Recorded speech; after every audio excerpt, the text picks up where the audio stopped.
নমস্কাৰ শ্ৰোতাসকল, আজি মই আপোনালোকৰ মাজলৈ আবৃত্তি কৰিবলৈ লৈ অনা কবিতাৰ শিৰোনাম বহাগ। কবি ডক্টৰ নিৰ্মল প্ৰভা বৰদলৈ। এনেকুৱা লাগে যেন কচক কচককৈ উঠিব কুমলীয়া তিয়ঁহৰ কেঁচাখিনি। এনেকুৱা লাগে নদী যেন বৈ যাব এখন এখনকৈ 12খন গাঁৱৰ নিৰ্জনতা ভাঙি।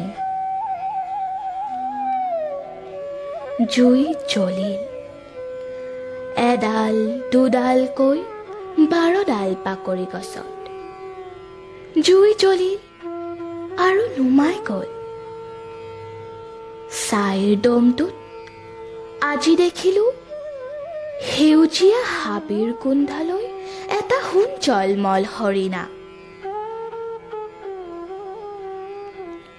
কুঁহিপাত এটাৰ দৰে দলি আছে গোটেই গাঁওখন কেতেকী ফুলৰ গোন্ধত।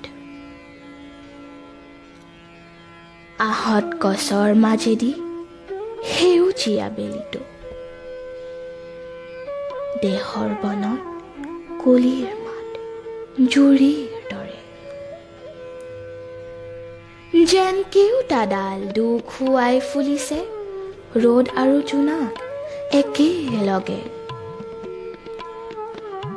পথাৰ মোৱা ভৰিত এতিয়া বিহু নাচৰ লাগি। ধন্যবাদ।